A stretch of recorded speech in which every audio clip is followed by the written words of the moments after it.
Alright. Yep. We should be live now. Let's just turn on some music. And... Alright. Yeah, I see it. Perfect. Alright. Hello everyone. Welcome back to another discussion. Joining me today is Irby. Hi. I have nothing else to say. Go ahead and check out his videos in the channel description. He makes fantastic thumbnails and even more fantastic challenge cosplayers.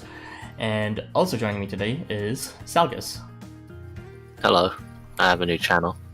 Yes, Zalgus finally got around to making a new channel that actually has public videos. So you can actually subscribe to him now, and you'll be notified by his new videos. And he has finally joined us in the late. So please, let's all support him by subscribing and also helping his channel grow. Alright, with that shameless self-promotion out of the way, let us introduce what we're actually talking about today.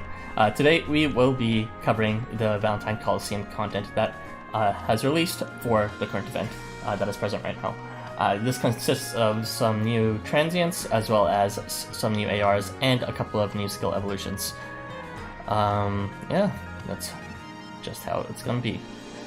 Sal publishing 5 videos in a past day. Yeah, he just re-uploaded his stuff. Very quick check.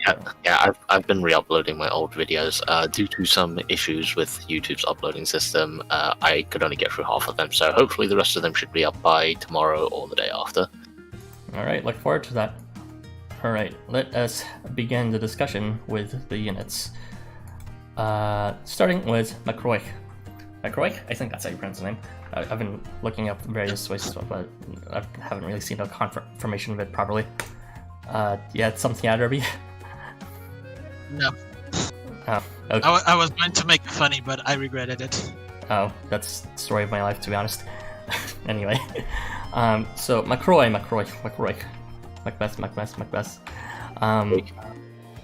He is a unit. A new unit altogether, not a variant. World type, and he has kind of a mixed usage, to be honest. I kind of had a hard time putting him down when I was writing notes for him, but I would say overall he's just a spearheading unit. So when I mean by spearhead, I mean in a twofold kind of sense. He can punish the backline and advance the zone, as well as act as a vanguard evader. So the way he acts is whenever he attacks, he is also able to activate a weapon change, and he also has a combo activating every second turn, so he'll pretty much always have combo active. So by that motion, because of his weapon change only lasting 1 turn each time, he is able to switch from long slash and then on his second attack switch into a snipe range. With that action, he is able to inflict break to the units behind the units he strikes. Not the actual units he strikes, mind you. So he won't be getting any advantage out of those units, but the units that do have break, with his snipe range that he can reach, he can take advantage of that because he actually has a 2.5 times multiplier against units with break. So that will be on the second hit, and that could give you 9,700 damage per square, provided he has Brawn up as well as break on the enemy, and he has his snipe multiplier and combo multiplier up. Some other things that help him act as a backline punisher and zone advancer is his resistance to being pushed back. But I say backline punisher and zone advancer because by this way he's able to, just like Ellie, he is able to hold the back row while being able to deal okay damage with Brawn to get rid of the front. And by holding back row, if he clears a row in front of him, then by the enemy's turn they can't advance and reclaim that territory. So he can move forward in the next turn, and he won't be pushed back of that low back resistance, at least in the backwards direction. And of course he is also a punisher in the sense that he actually deals extra damage to the units who are affected by break beyond them, at least within his column. Alright, and the second aspect of being a spearhead is the fact that he is a vanguard evader, which is pretty nice in terms of simple, clean functionality of providing evasion for self as well as evasion for units left and right of himself. But yeah, my personal thoughts on this unit are it's kind of left and right of it because he's not the strongest I've seen. He only deals like a bit under 10k damage even under the best of conditions. And yeah, I don't know. I feel like there's some other better zone advancers as well too, like Xolotl or Ellie. So in my opinion, he kind of suffers from like a weak primary role. I guess he likes to keep though. What's up? Just like Licht. That's not nice, but it's true. Yeah, I would just recommend you bring him with breakers, so that he can actually take advantage of break on the row in front of him, so you can slice them up with that damage advantage. Or any bulk pullers, so units that can actually pull a massive units so that he can hit them and then hit the inflict break on units behind them. So the list is right there. Any idle or extra thoughts that you guys can add on to that? You didn't put Marduk. I thought Marduk would have been a pretty good choice for it because you can say if you snipe an entire column and MacRoich is directly to the right of Marduk, he can slash the guy in front and then snipe down the entire column with break advantage. I mean, he was going to break them either way at that point for the most of them. But yeah. Well, most of them. But yeah, he can also reach the back like that. I noticed Marduk and I specifically didn't add him because I don't really consider him like a bulk pusher, even though you could meme units into being in the same column. Yeah, I think honestly, I think he is better than Licht at being the whole long slash combo into a different weapon type, because he actually does something substantial that can help the team by applying break to the whole back row, but in the end, I don't think it's really worth it. Yeah, it's like that would only be useful in tested conditions where there were actually a lot of units and they all happen to be in the front or middle rows of the enemy side, which is kind of, extremely rare, to be honest. That mission with Seth and all the slimes has enough units for him to break. There you go. Well, I think you would pair well with for instance, Dagon to get all those break and stigma and all that shit to the back row. Yeah, Dagon would be a good pair. Everyone that can debuff the whole row, etc. It's already 2 defense drops. It also helps him deal even more damage with the snipe range.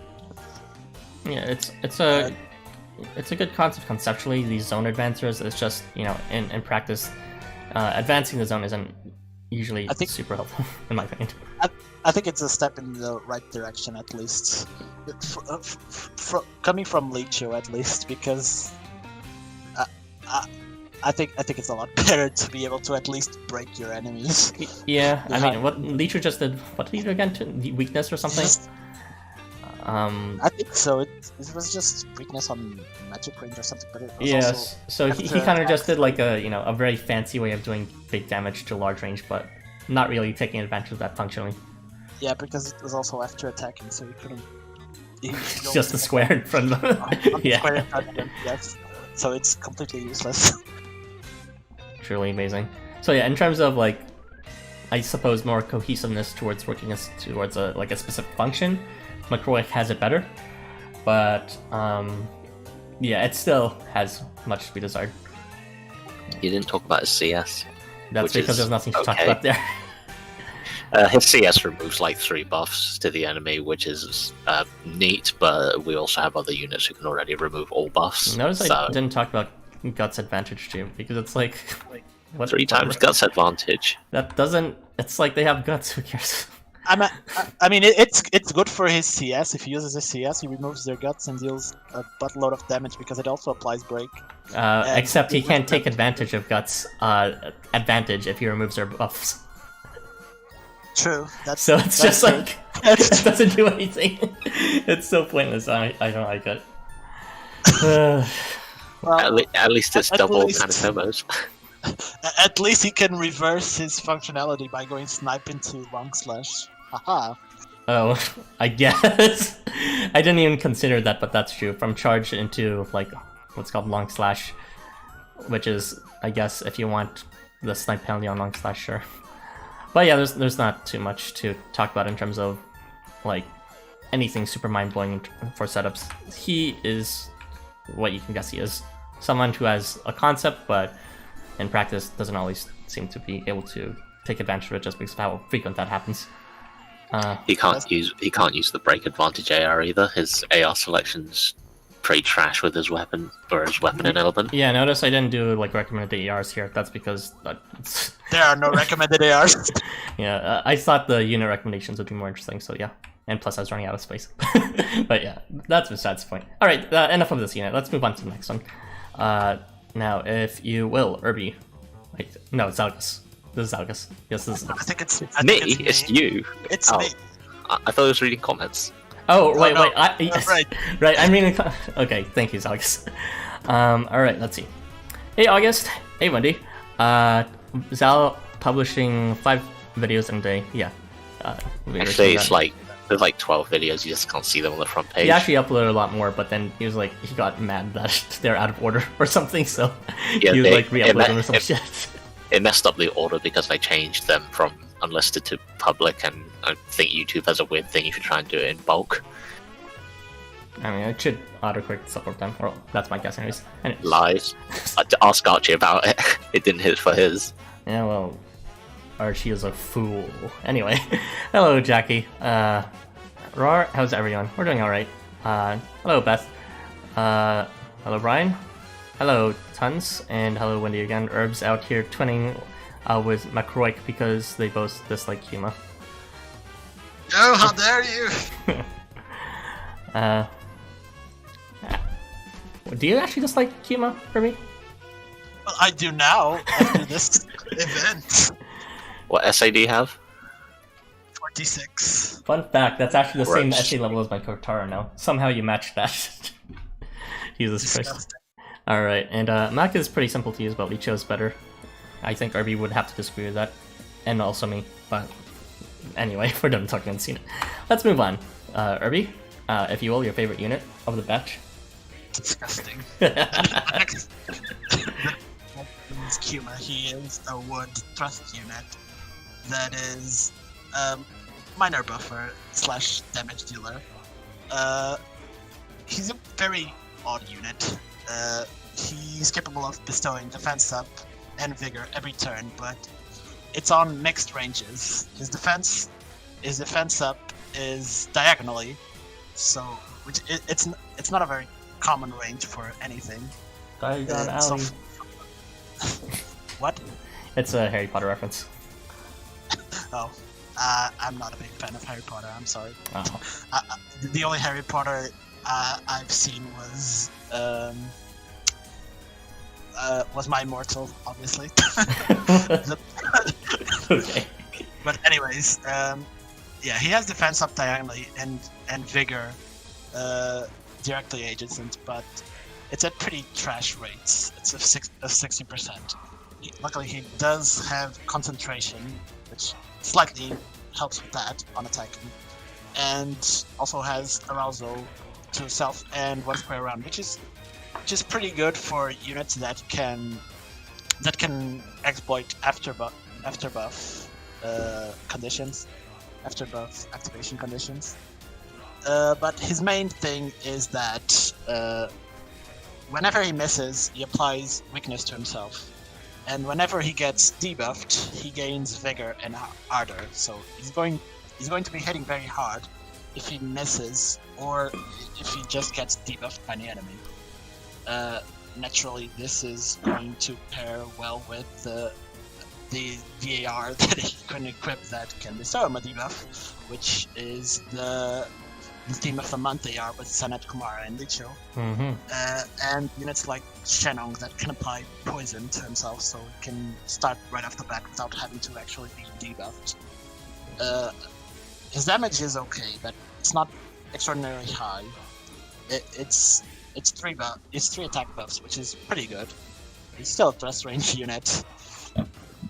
He also has a snipe range CS that applies crit to himself and gives CP to allies in the center, which is kind of okay. He's going to deal a lot of damage on his CS if you manage to stack up all those buffs together. And you have the damage written down there? What? No. Okay. Don't ask me either. All right. Well, he does. He does 31,000 damage per square if he has Vigor and Ardor and Concentration up, and he does 40,000 if he has his charge with Vigor and Ardor. Well, I'm sure Irby's will do a lot more than that, but unfortunately. But basically, that's pretty much it. He's pretty much just a damage dealer / minor buffer. I think it's pretty interesting that he can bestow buffs diagonally. It can help a lot in setting up teams that you're using a square formation, for instance, where all your units apply buffs directly adjacent. But if you're using a square formation, there's always going to be one unit that's not going to benefit from those buffs because they need to be either on T formation or something like that. Yeah, I think it's like a fun implementation. So having a diagonal movement like that and having a potential tank diagonally from him will further improve the tank's functionality at least. I don't think in terms of ARs. There is that AR that I've already mentioned. You can also equip the Ikutoshi and Kagutsuchi AR if you really want to give him that on-miss combo for some reason to help him with his shitty rates that aren't even 90% for some reason. You can also equip the single balls club because he has a lot of buffs, and having arousal is pretty good for after buff conditions. It also further boosts his CS damage. When is single balls ever not useful? That is a good question. I still haven't found the answer.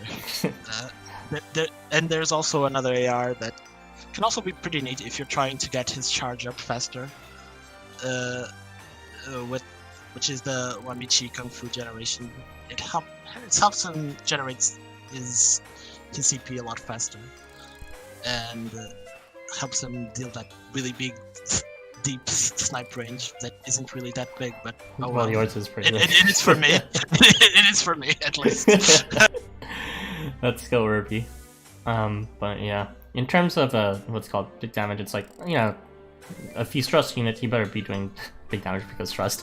But I'm interested, of course, just in the interest of the roles he's taking. That doesn't make sense, but let me just explain it for a second. Like, I just think the concepts of his roles are very interesting. For one, he's a position-dependent buff dispenser, which Irby has touched. One is corners, the other is adjacent. But I think that's like cool to like make you choose what sort of buffs you want, which makes you, well, you can't choose anyways, and you can, as a result, you can try to big brain plays where do you want to give this unit vigor or defense up, and then you have to choose one only. And another thing that I think is just really interesting overall is just the fact that he is the first unit, in my opinion. He could probably make some arguments from previous units, but he's the first unit that really takes advantage of taking advantage of both missing and hitting regularly to complement each other. And I think this is actually the best range for it. I'm surprised there hasn't really been a unit that takes advantage of missing in thrust range, except for, I guess, Kimun, but he only does freeze or something. But at thrust range, yeah, but there have been units that benefit from hitting and missing, like Pollux from Christmas Pollux. Yeah, I guess, but I guess. I don't know. That's just like I remembered that unit because I actually used him on the challenge quest, and he's actually pretty good on it. But then again, it's a meme challenge quest. Although the reasons you want to alternate for him is different, because with him, it's like you'd want to alternate if you want to defend others versus himself. But with Kyuma, you would always want to alternate because for the same one purpose of just maximizing your damage, you want to miss so that you actually have a stronger hit next time, and then of course after that then you'll need to miss again when you attack. So yeah, overall I think Thrust is a perfect range for missing and attacking, both being a damage dealer as well as being a unit that's intended to miss, because it's so easy to miss with Thrust, but at the same time it's easy-ish to hit with Thrust as well. Because, you could just put them in the back row and miss an empty square, or even in tall maps, just put them all in the back and they'll always miss. But they can also reach a bit forward and hit units as well that are a bit out of range from someone like blow or slash units. So yeah, I'd like to see that paradigm of units that both miss and hit, and those two functions complement each other, being applied to thrust units. I have nothing to say about this really. I don't know why they gave his buffs such a terrible rate. One of the ARs you didn't mention, I guess, is just the Alice Volos AR, who's good for everyone. And the Glyn doesn't overlap with any of his stuff, so you want that extra 10%. Yeah, I didn't mention that because it's already shitty rates. It's not going to get that much better. It's 10% better, but I'd say just the most interesting part of this for me is just that it's the first purely diagonal buff that we've had. I'm pretty sure we haven't ever had one before that, so... Yeah, that would be correct. We've had that ugly spread of, like, Melcine's, what's it called? Blind Dance or whatever it was called, or, Jambavon's Blessing spread. But other than that, yeah, we never had just the diagonals. It was always paired up with some sort of vertical or horizontal range. I guess it's pretty neat that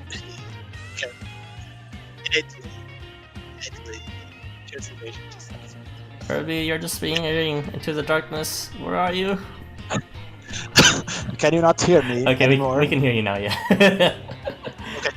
Okay, I guess it's pretty neat that he can already innately pierce evasion, for considering his role. That's pretty good. There's a lot of units that pierce evasion that really don't need it, and him as a potential high damage unit, it's pretty good to have innate evasion on him. Yeah. Just so he can perform his role correctly.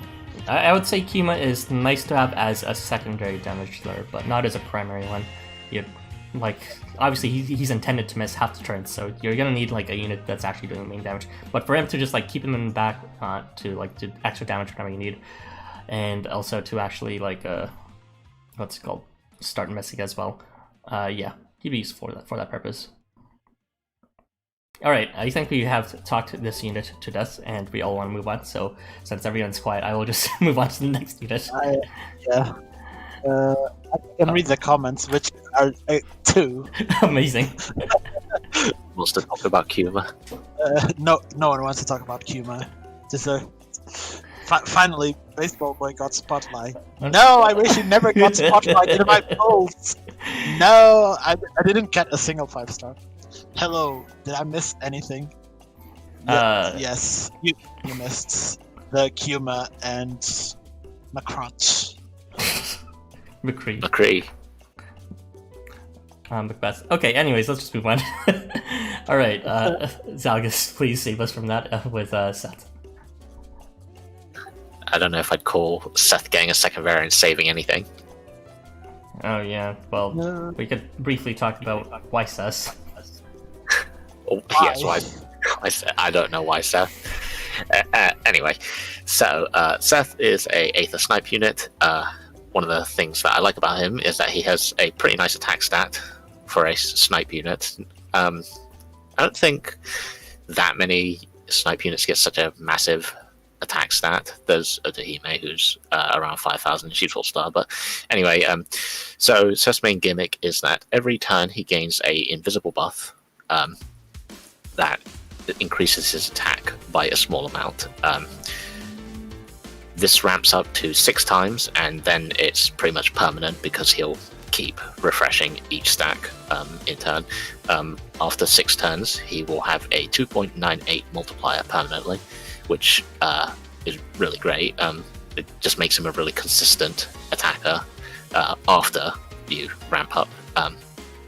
And not only that, he has 2 damage buffs when attacking, which are unfortunately at the stupid troll 90% skill seed bait levels, but anyway, 90% is still good.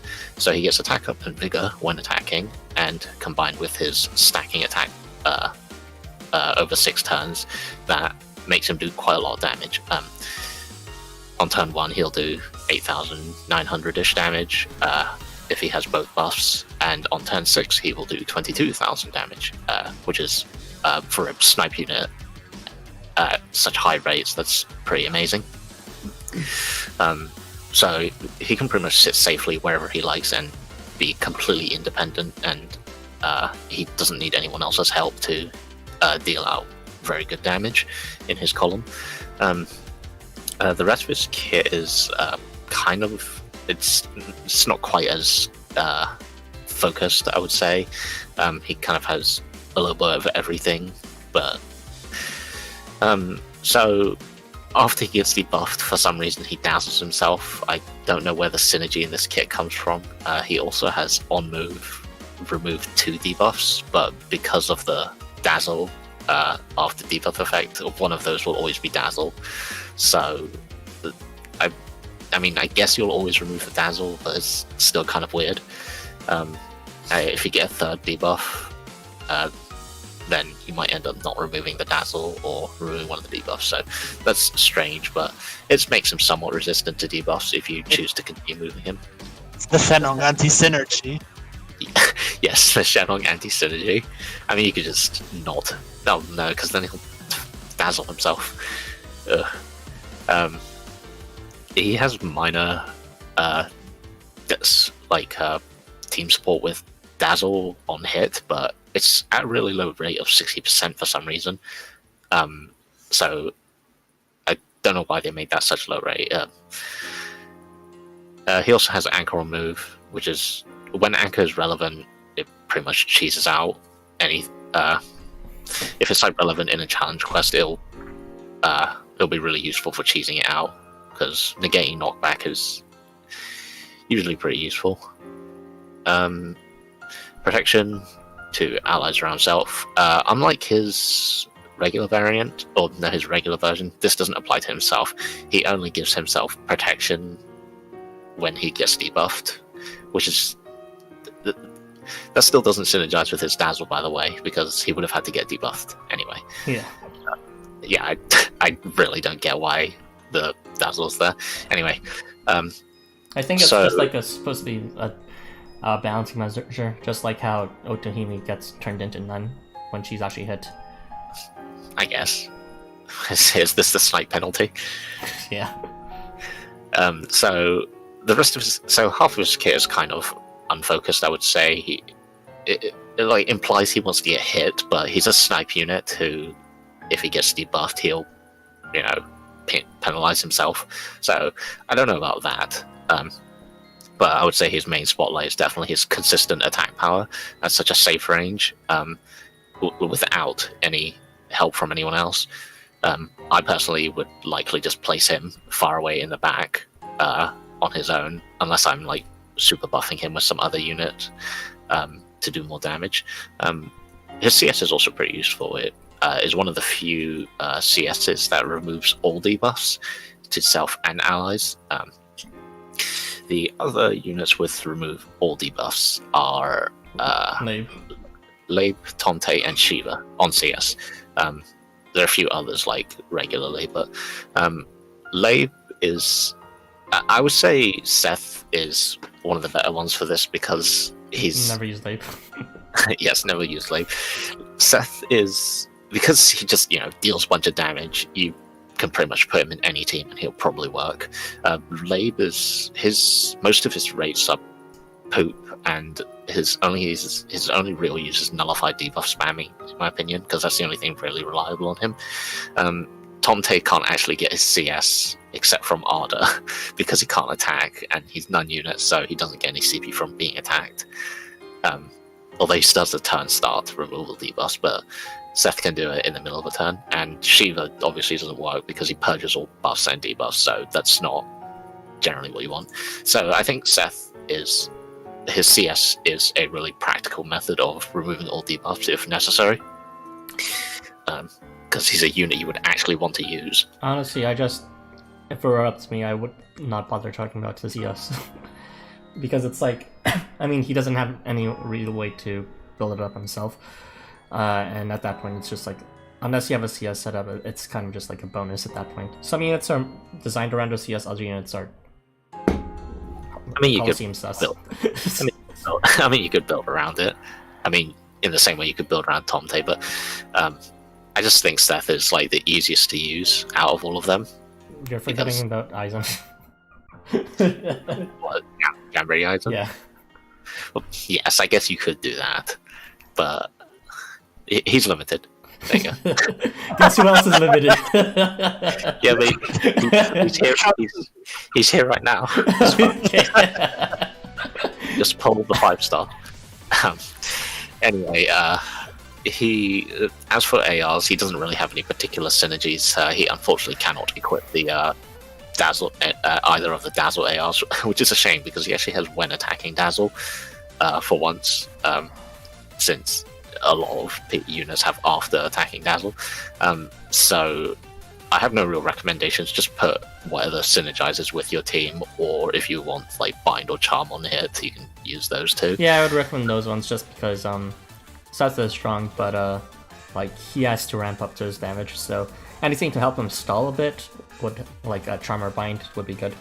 Of course, it's probably not going to be useful for most of those cases when they're immune to Charm or Bind, but I mean, hey, that's kind of like the idea of you wanting to stall is still there either way, because yeah, it'll take 5 turns to build up.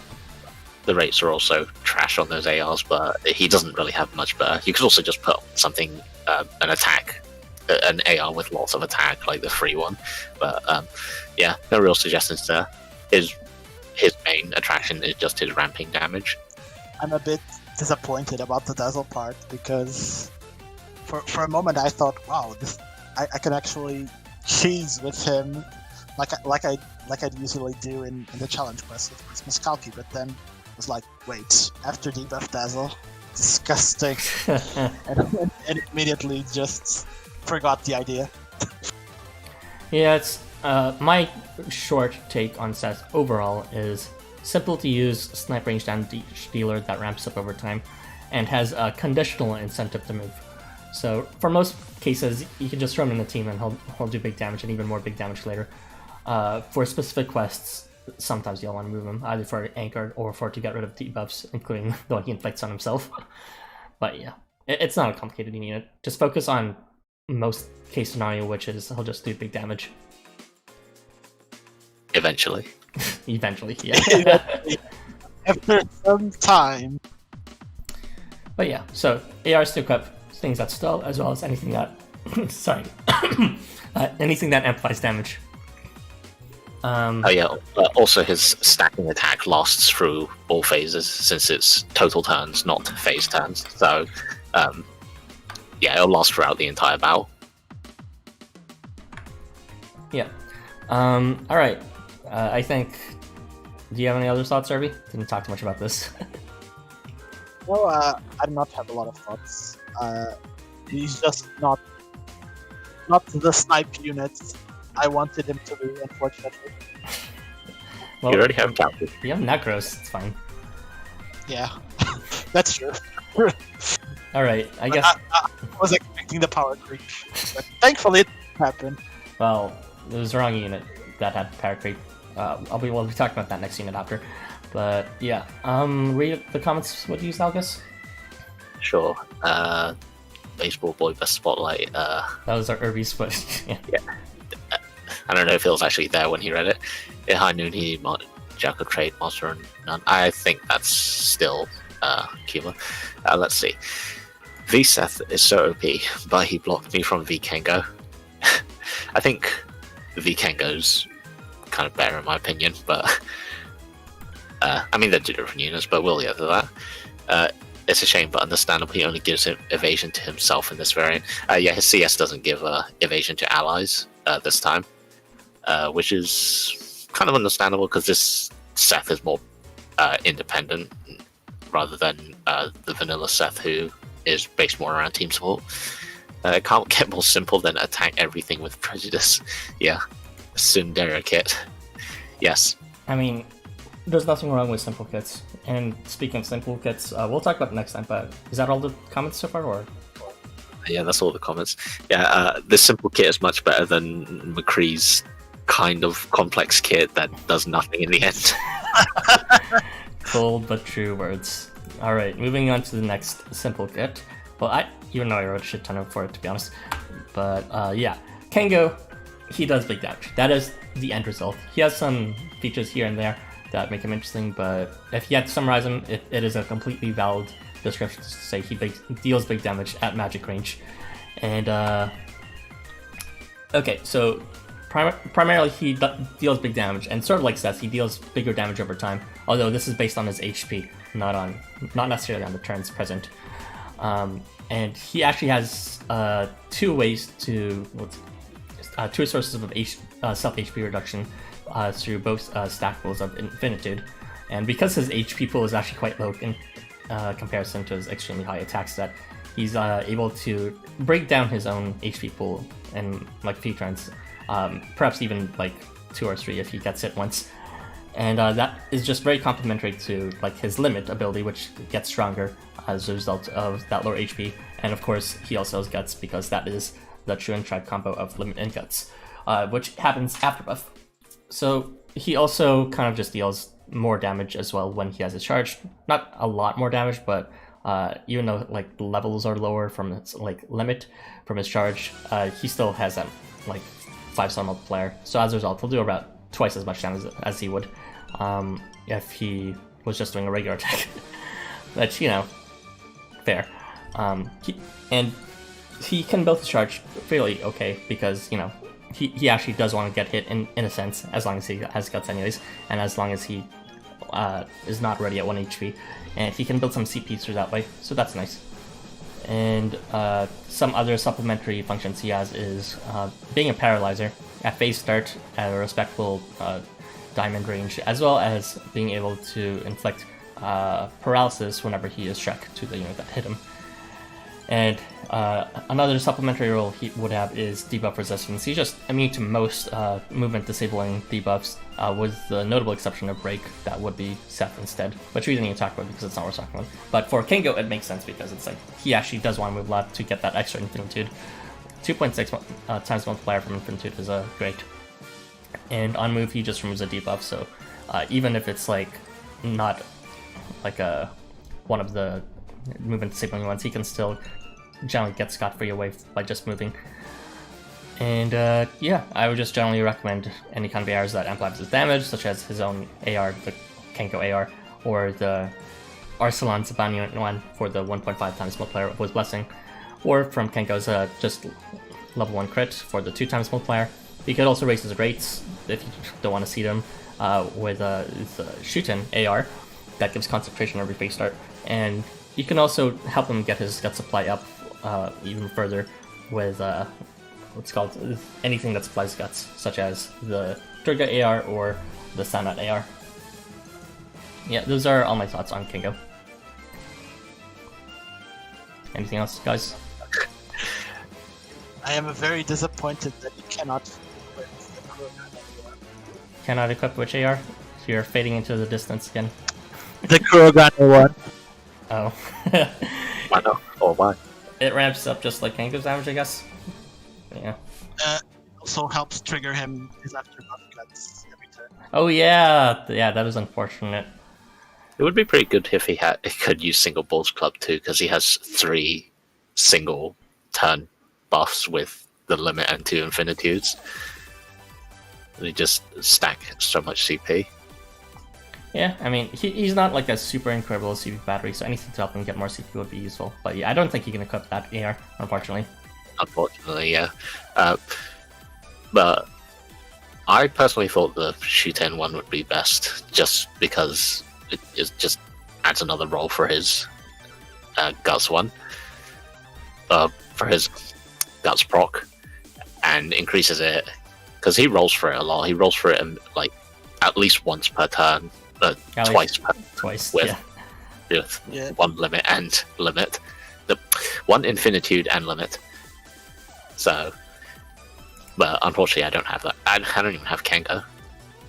Actually, I wish I had Kengo. Ara has. Q. Said I have 46 essays, Kyuma.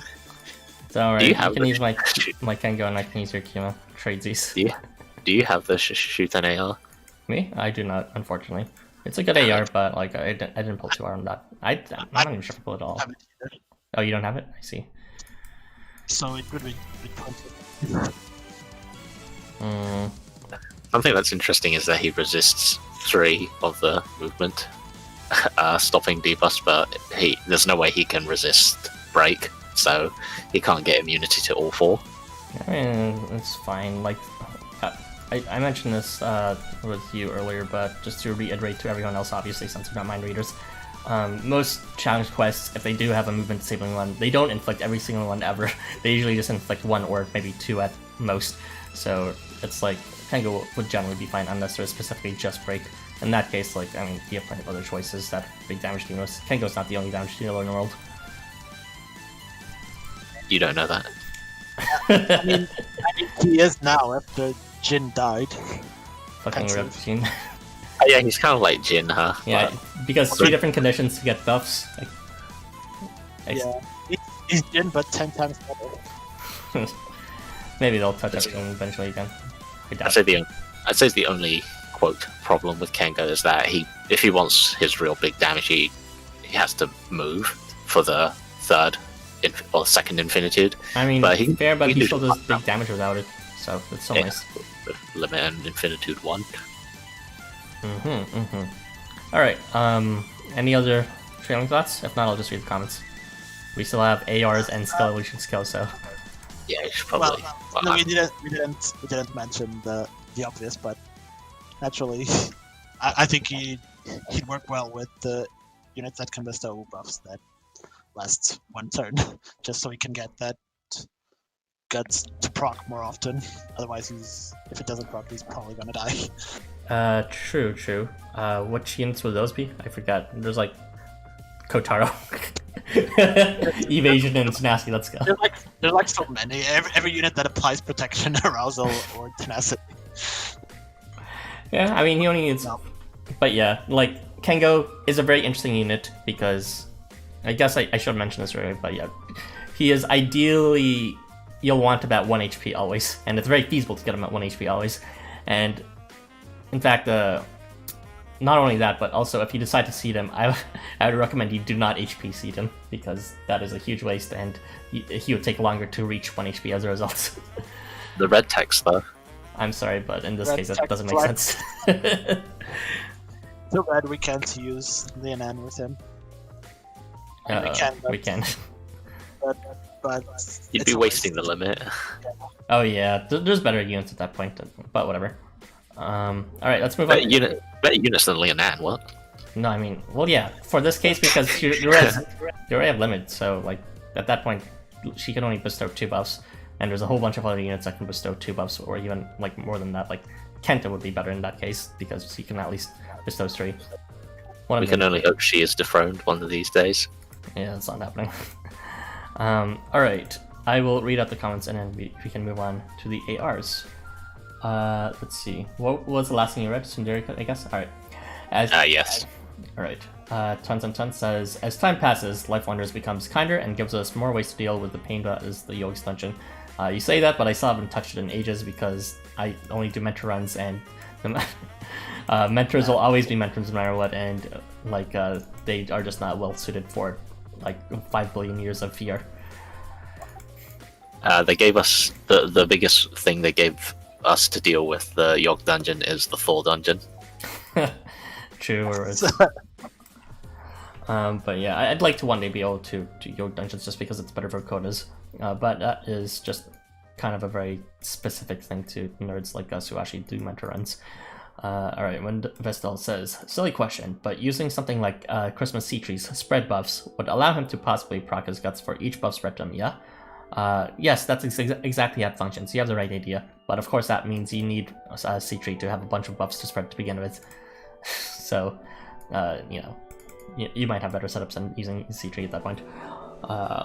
Mark Miss says, I get why he's Valiant, but having Valiant Nukers feels counterproductive. I mean, yeah. If you actually look at the average stats for all attributes, Valiant units generally have an abnormally large attack stat. It has a higher than average attack stat compared to other units, simply because Life Wonders tries to compensate for their shitty matchups as a result. So I think they've been getting a lot better. It is getting better, but either nether units left and right. It's a lot better to bring Valiant these days now than it was before. It's better, but still not quite there. But yeah, I recognize it's getting better for sure. But yeah, I 100% understand where you're coming from. If it was on a unit like a World unit or like even an Infernal unit, it'd be like a lot better. That'd be like busted on Infernal. Let's see. Just nuke with Kasuga. Nah. Valentine Kengo is the only one worth moving around. Yeah, I mean, 2.6 multiplier is a respectable one, the largest of the 2-time series. And, what's it called? He also removes a buff, which can be good too. And also, you only need to move him the first few times in the beginning. Well, I guess that's not true, since you still need Infinitude on move. The paralysis what got me to pull for him, and I got him. Hey, nice.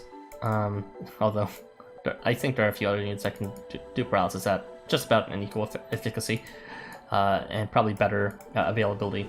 Whoops, rereading my comment, not spread buffs, but no, I understood what you mean, Wendy. Tons and tons, spread guts, yeah. That would be worse. August says, I'm on team, red text is greater than utility. Normally I would be saying, but like, no. I'm planning, Yes. Far off distance, I will seed Kengo.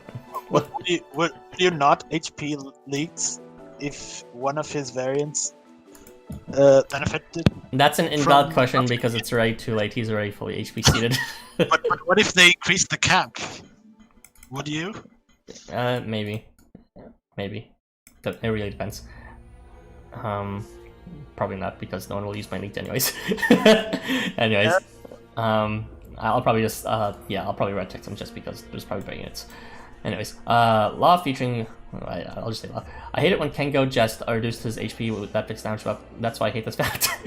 No, I'm sorry, but you gotta grow up here because you gotta live on the edge with Kengo. You gotta be willing to like lose him at any second if you want to play with him optimally. He's like what League of Legends players calls an assassin. Just very squishy, but like likes to live at the very limit of their health. I mean, it's just like using Tadatomo. Just believe in the RNG gods. Well, I guess offensive leans. Oh yeah, I guess Tadatomo has guts. You need that 4 times multiplier from limit. Yeah, it's very important. I mean, it actually is. No lie. Anyway, those are all the comments. We should quicken the pace because we still have a bunch to go. So let us move on to the ARs. Starting with Valentine Live. Irby, if you will. This AR is not interesting at all, but I like the art at least. It's very cute. It really is. Look at Hati like hugging that Dakimakura of Gabriel. It's very cute, and I like the fact that Nyarl is on it, but he can't equip it. That is the best part. Yeah. He gets what he deserves. So basically this AR, what it does is it increases the CS multiplier by 2, and after moving it bestows some CP itself and allies directly adjacent to them, which is honestly usually these two have a bit of a conflicting role because the units that would benefit from this are naturally move sled supports, but supports usually don't have the best CSs to be dealing damage with. Yeah. So it's kind of like I think it works well on units like Summer, Virtual Summer Hephaestus, at least, because he does have some method of CP generation through Ardor and Daystart, and his CS can also hit pretty hard because he also buffs himself with crit as well, so he can potentially deal a lot of damage with his CS. I think it also works pretty well because I'm not sure because I didn't do the full research on this, but I think this is the first time Aether is a restriction for ARs with CS multiplier +2. So maybe, I don't know. Kind of so specific thing to notice. It's pretty neat because I remember using the hero UG from the Epicarian Warfare unit, and I couldn't find any +2 CS multiplier AR that he could equip. So naturally, Then that would have to be the case, right? It should also work pretty well with him because he's not a big on moving. He only heals himself and units around him, but this gives him an extra incentive to move and also boosts his all-range CS even more.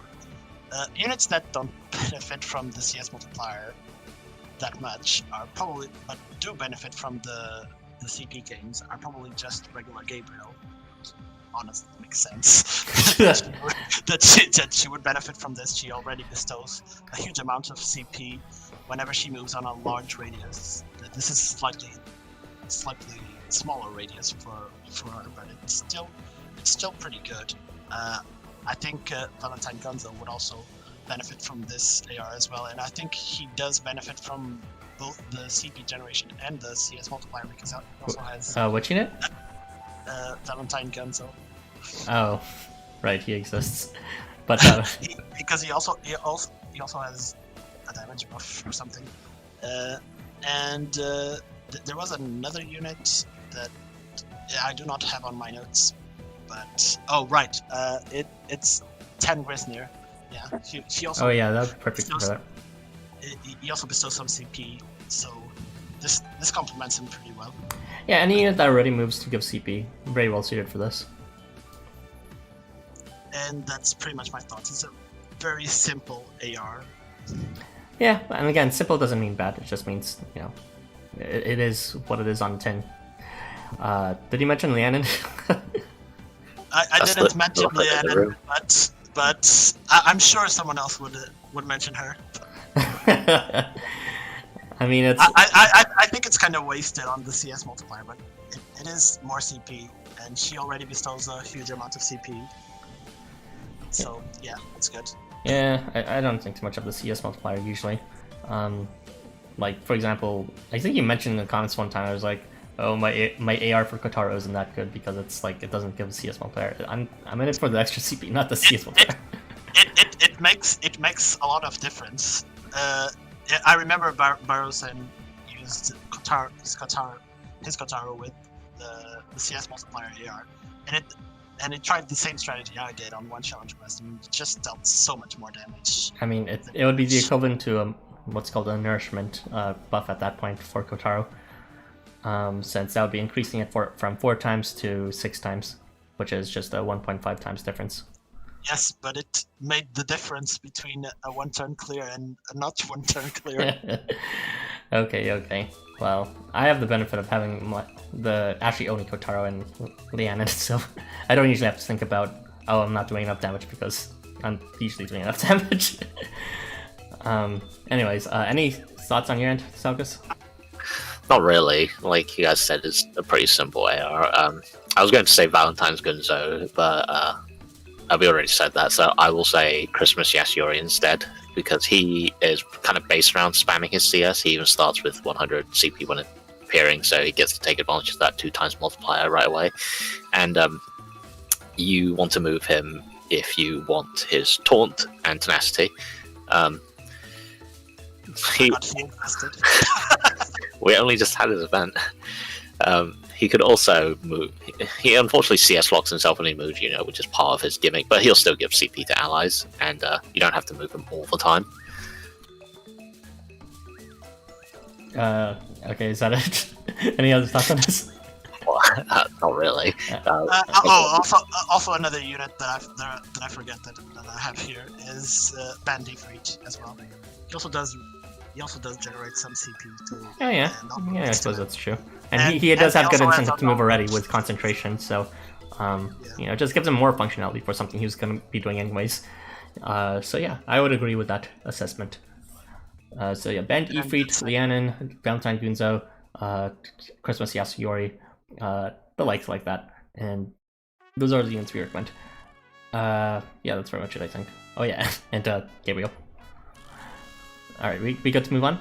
Or read the comments, I guess? RB? Sure, I can read the comments. Okay. Let's see. Hati, Gabriel's mouth is way too big. Oh, I think it's cute. Yeah. Oh damn, I need this for Island Nomad. I forget what he does. It's like Survivor, Guts on appearance to adjacent units, and then I think all Nomads have like Evasion on move or something. And he might... I forget if he does this, but he might move backwards after he attacks with Teleporter. I think he does, yeah. Because I think I remember Mark saying that he equipped the Leviathan AR on. That's the only thing I remember from Island Nomad. But yeah, I don't know if he also bestows CP or not. But sure, he also needs to move, then CP extra is good on it. I guess. Yeah. They could give it more CP. Yeah, I think they should have made it give more CP because the other AR that we got from the Takemaru and Motosumi AR gave 10 CP on base. Yeah, I agree. I don't believe this CP is super impressive. Like, for example, I actually think the AR I was equipping before, the 3-star AR that gives 5 CP to adjacent units on base start, would be better than this AR. Mostly because it's actually reliable at 100%, but also because it's like the difference is like 5 CP to 6 CP, which is like, come on. I think this is the most. I think it should have been at least 10 to 20 CP, just like the Motosumi Takemaru AR that has that on miss. But oh well, I guess it bestows less because it also bestows to sell, and that's the penalty it gets. I guess. I think it's a good AR for Christmas Dead. I mean, yeah, it does give him an extra multiplier. There's another probably better AR, or just as good as AR on this patch. But that's for later. What Island's Nomad good for again? You move him and get limit and stuff. Honestly, it's just for the CS multiplier and CP game. I just use him because he's my outbound. That's fair. Can you speak closer to the mic, Harvey? Like, you're out of Can you not hear me? we can hear you, but like I'm like squinting my ears. Okay. If that makes sense. I am trying my best. We believe But in yeah, you. but yeah, that's fair, Marks. Just your husband dealing very big PP damage is good. Even when 10 used CP on himself 100%, even I see a lot of chocolate in the AR. You forgot Valentine Snow for that AR. I don't think it's particularly good on Valentine Snow outside his own CS. He starts with CS when he shows up, and he does CS a lot. I think he does move quite a bit too, but it's like not the most incredible utility when he moves. No, it's for a side utility that's not part of his main kit at all. It's just like a heal and nullify debuff that really isn't really necessary for his kit, which is supposed to be dealing damage and generating his own CP very fast. Yeah. I don't. It's good that Aether units have a CS multiplier +2. Yeah, so I guess that's fair. I don't think Valentine Snow could equip any other that had ×2 multiplier. I'm surprised Hanuman and Ryota doesn't have a Valentine variant at this point. Yeah, unfortunately they got left out. Ryota will never have the cheapest variant. 2 variants later, he's the only summoner without a Valentine variant. Fucking ripped to pieces. Ryota forever alone. I mean, he got the best variant, so I don't understand. But Yeah. what's the problem with that? I suppose. Valentine sucks. Each side Seth could probably use the AR as well. just to be a bootleg Snow or something. Yeah, it's like he's already moving Yeah. anyways. It's like if they have one functionality for moving, even if it's not CP, this AR would be like alright for that. Just to give it an extra functionality for something it's gonna do anyways. Give it to Fashion Suzuka and make it even better. Oh my god, the best 4-star unit with the best AR. I don't remember what she does anymore besides calm and ardor. It really is just charm. I just remember the Ardor, and that she has the Miniaki evasion ability. Oh yeah. Well, she charms when she gets, and then she has like concentration and Clint on face art, I think, to like make it likelier on those first 2 turns. And then that charm spreads, but it's like it's still not impressive even with those 2 buffs. Valentine Panic Accordion drowning him out. Rip Herbie. Rest in... No! Yeah. Oh yeah. That's when I told you like you need to be closer. Oh yeah, it's a good idea for Suzuka. Yeah, it's okay. I guess. It's okay. Anyway, we can move on from this now. And we'll have Zalgus take over the next one with Snow and Claude. Isle of Iron and Blood. Go ahead. Something about Claude's face on this is weird to me for some reason. He got whatever Horkei Okami got with the no snout syndrome. The JoJo unit. He looks like someone, I can't recall who. Anyway, so this one's also pretty simple. Just turn start HP and CP to the person in front of you. It starts at a 100% proc rate from level 1, which is always amazing. Actually, it gives the same amount of CP as the other one, the Gabriel one just now, which is kind of funny. I guess this is guaranteed. And you I guess because this is only to one person, and Gabriel one has the CS multiplier into adjacent. Anyway, so it's very simple, and you pretty much anytime you want someone to be hanging out in the back behind someone, you can pretty much just use this, and it'll be nice.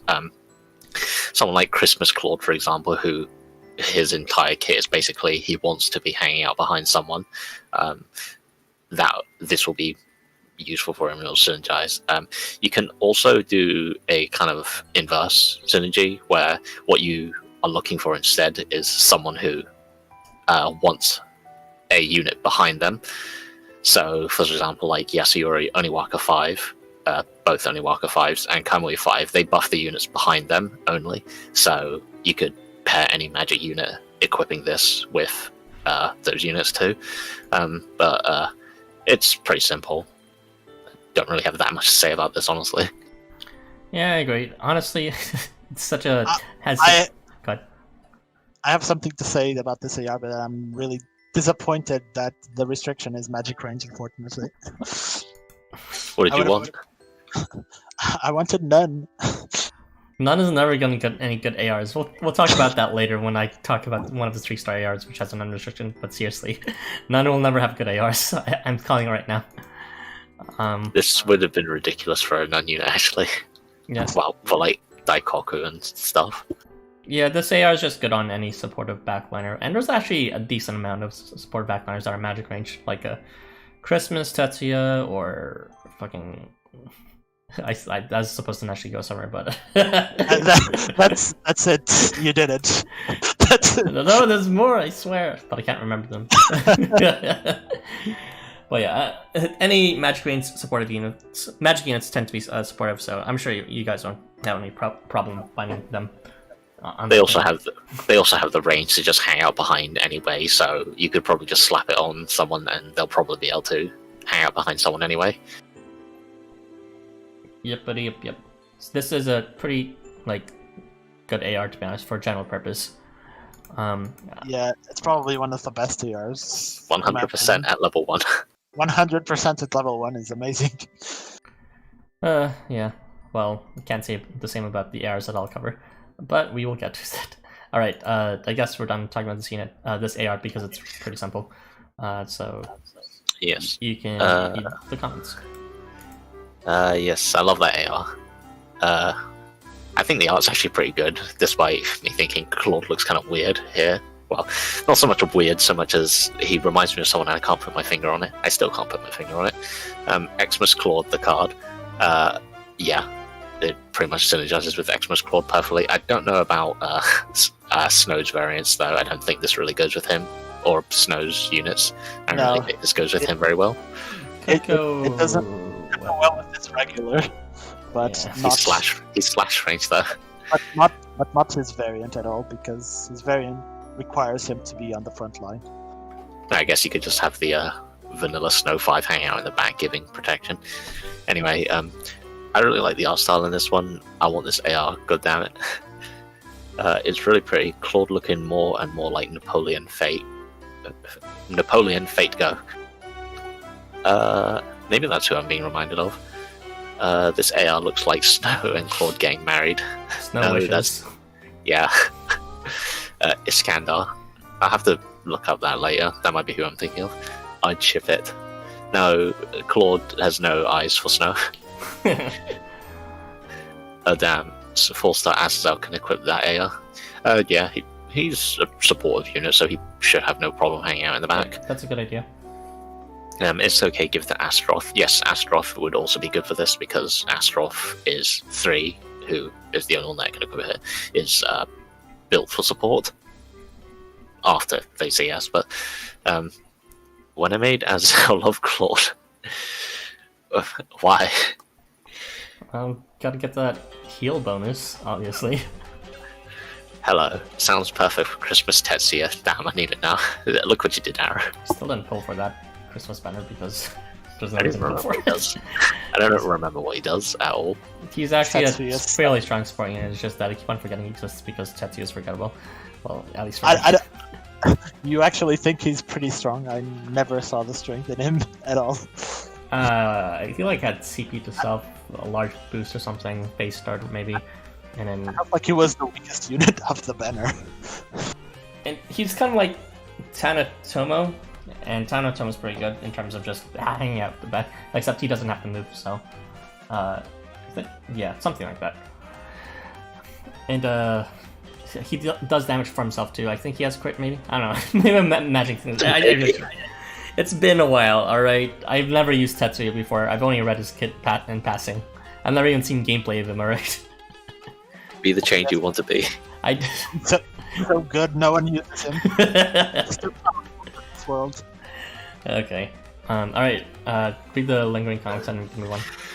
I wish Fist could use this. Fist. I don't know about that, because if he had blow range, they wouldn't be able to hit anything. I guess, like, Christmas Pollux could use it, because he's supposed to miss. I don't know. Tomorrow, I guess. I need to QWQ. Need to what? Cry. I don't know. Well, I forgot about Christmas Tetsuya, but I suppose if he's able to buff units in front of him, more reason to use him with Val and Kengo for cuts chances, as well as 10% from Kengo liking it. Oh yeah, I always forget about like and dislikes. Who else does Kengo like? Yeah, it is just Tetsuya. Oh, okay. Well, yeah, that sounds like good synergy then. Just for the 10% buff, but also Tetsuya as a buffer. Do people remember Christmas Tetsuya? Definitely No. not. I know Asa and Oni would love this. Who fucking what's this? Takamaru 3 or something? I don't know about that, because Takamaru 3 is mainly an attacker. I think he meant in relation to the blow range units being able to equip this. Oh, blow range. Yeah, that would be the slash protection in front and healing CP on hit.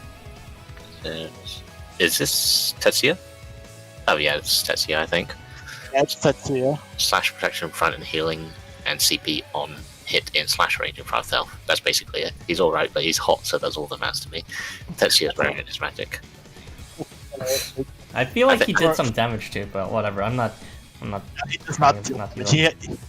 He has like crit phase start, but his attack is trash, and that's all he has. Okay, fine. Maybe I overhyped him, whatever. But he could be good at this if he actually used him for whatever reason. Alright, let's move on before Zelgos has another novel thrown at him to read out. This is not the Christmas Tetsuya stream. Okay, a Canvas of Rebirth featuring Licht and Itzamna.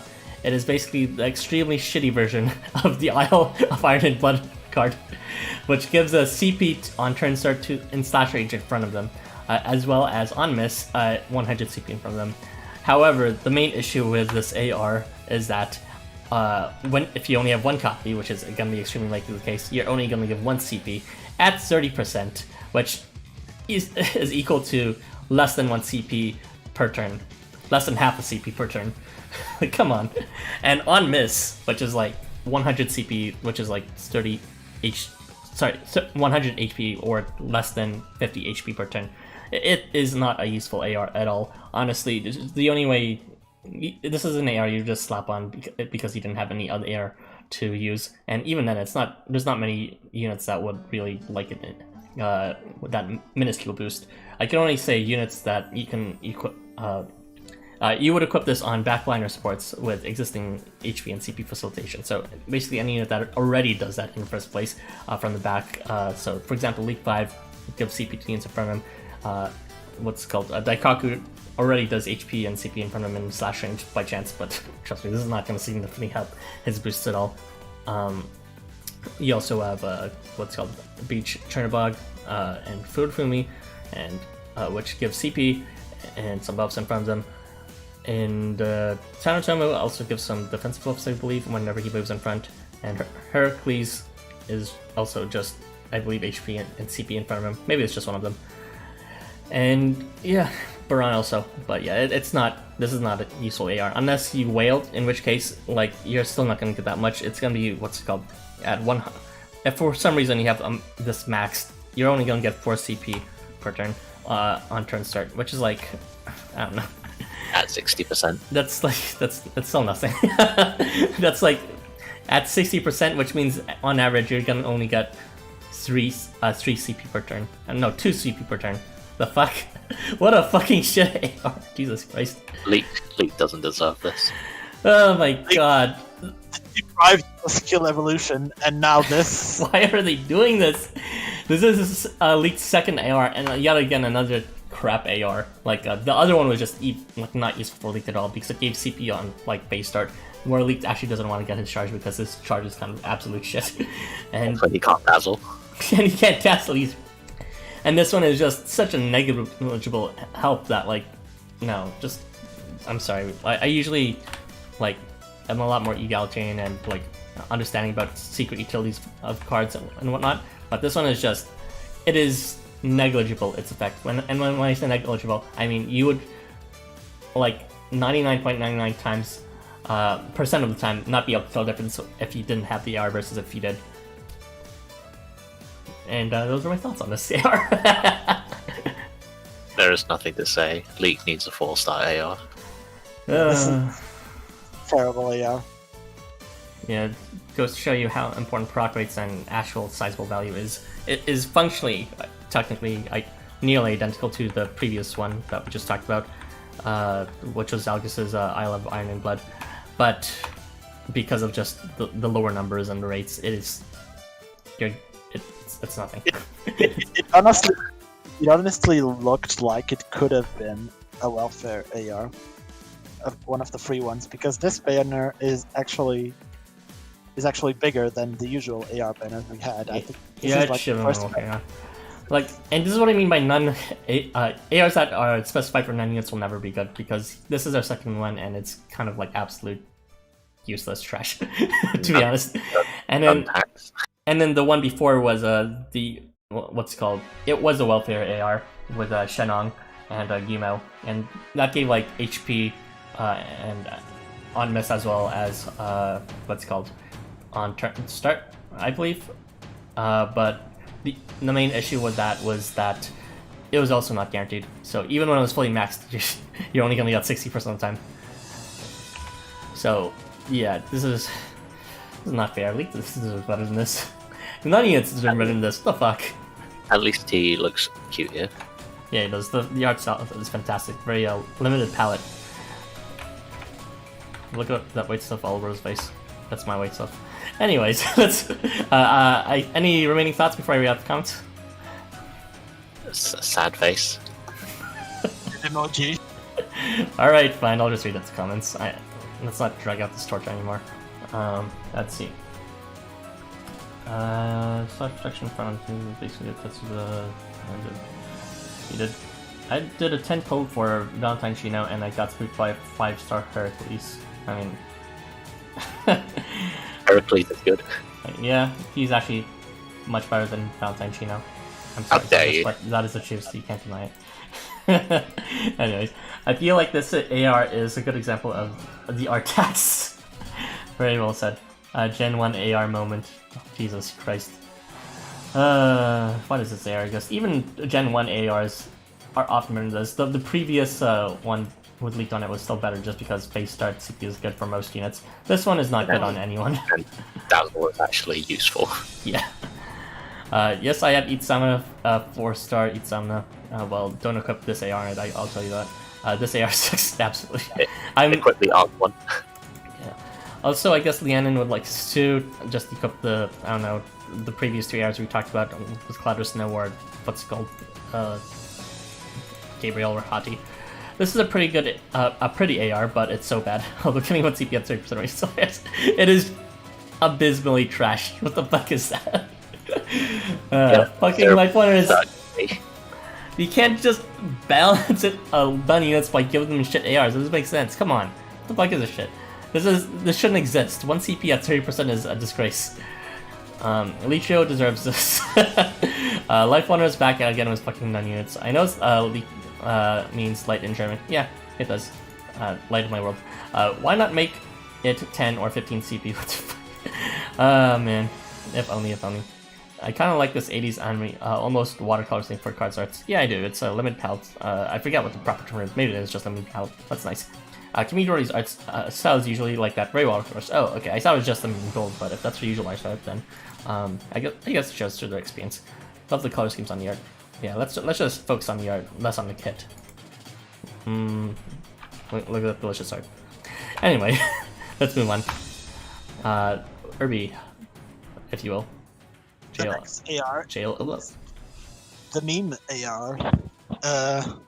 Basically, what it does, it gives every unit that equips it a very minuscule chance of applying bind.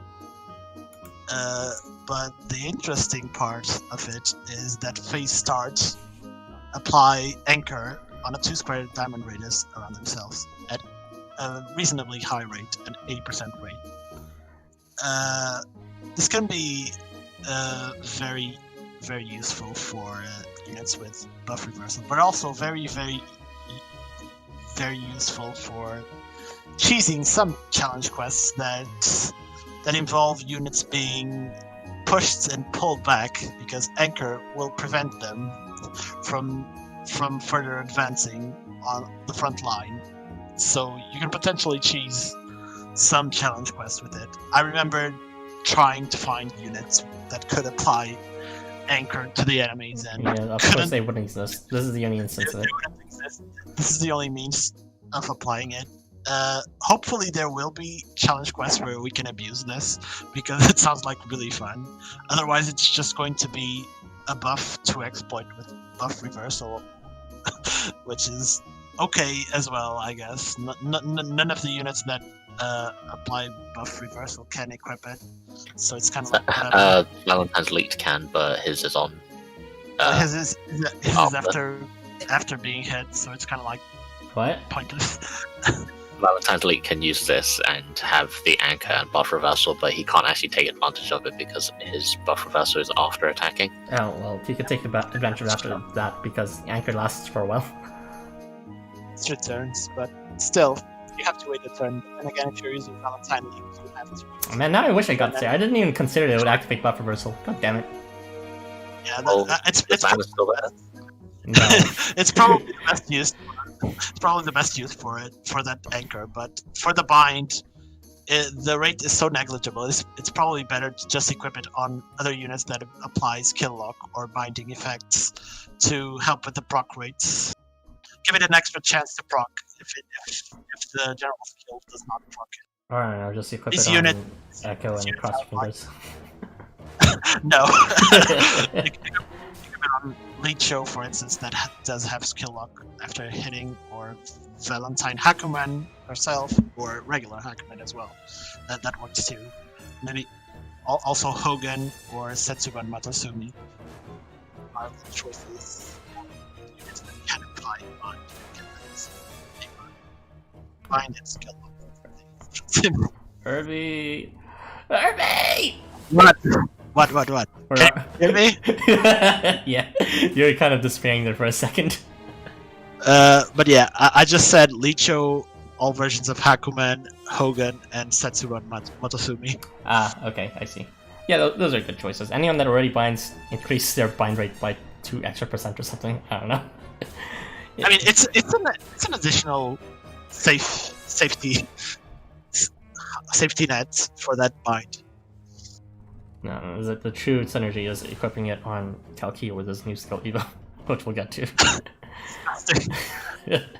It's not going to happen, Nara, at 12%. It'll happen 12% of the time on the entire board, so it might be worth it just for the meme. I don't know. I don't Call that worth it. I don't think it's worth it, but sure. You can give it a shot. I'm just here for the memes, not for the actual worth. Anyway, I think... you have anything else to add, Douglas? Not really. You could also take advantage of the anchor by if you like using a unit with a knockback, but you don't actually want the knockback, just the unit. So, like, say Ashigara, if you, as in pair Ashigara with whoever's equipping this, Yeah. or I I guess Tajikara or Naja. True. I guess. Although, mean, I don't think- know where I they think spawn, that- but yeah. I think that kind of loses half the point of their kits, but I guess if you really don't want the knockback, you can force the enemy to have anchor. Yeah, that works. Alright, I guess that's it then. Go ahead and read out the comments, Irby. Where did we stop again? Yes, I want that AR. Yeah. Yes, I went. Okay, Jail of Love is the only AR I have from this banner. I'm not calling the last one a real AR. It isn't a real AR. God. It never existed. Don't tell me it existed. Oh damn, 4-star Azazel and Suzuka can equip that AR as well. Oh yeah, I forgot, Azazel can also equip that AR. And I think he does apply skill lock as well. I forgot about that, the skill evolution. But I don't understand the point of equipping it on Suzuka though. I was thinking this AR would be a way to anchor Fire Nomad, but when I read enemies, oh yeah, pensive. Yeah. It's not the self. It's not going to happen. Fire Nomad would always push himself back, unfortunately. Never forget Nomad's aerobics in Timeskip. Never forget that one phase in time skip with Nomad, where everyone moves randomly. Fuck that So- one. Xolotl deserves better. Yeah, he does. The map wide warp shuffle. At least the bind is a decent debuff, but 12% is so bad. It's not Itzamna League. I wouldn't say it's that decent of a debuff, but if you're using bind, yeah, it is. I have Setsuban Motosumi. Yeah, it's probably the best unit to use him on because he does have a wide range. So it's naturally it's going to fail a lot of times because you're going to try to bind him a very large range. So having that extra safety net is going to help proc the guys that usually wouldn't proc. 3-star Marduk with this could move only the back line. No, yeah, he's with. Yeah, I forgot about that.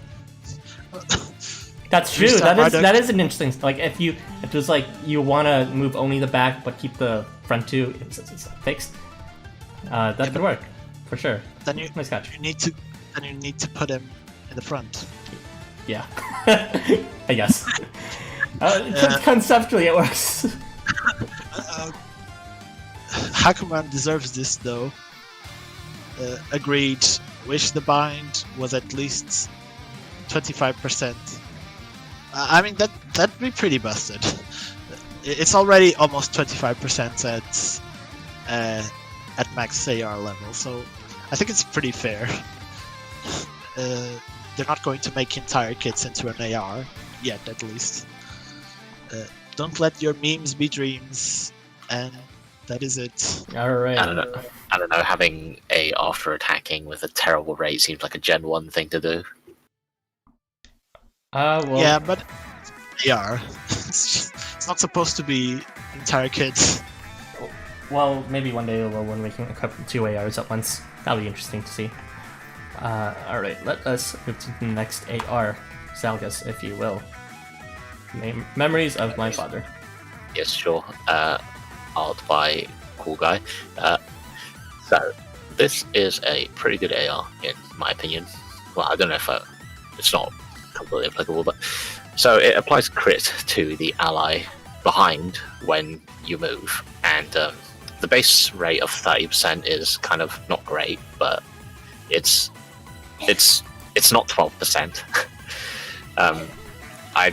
I just kind of take the crit as a extra bonus, so this would be good on any move slot unit who's going to be in the front. So I mentioned this earlier for one of the other ARs I did, but Setsubun, Oniwaka, and Kamui 5 are a good choice for this because they move a lot and they always want someone behind them for them to protect.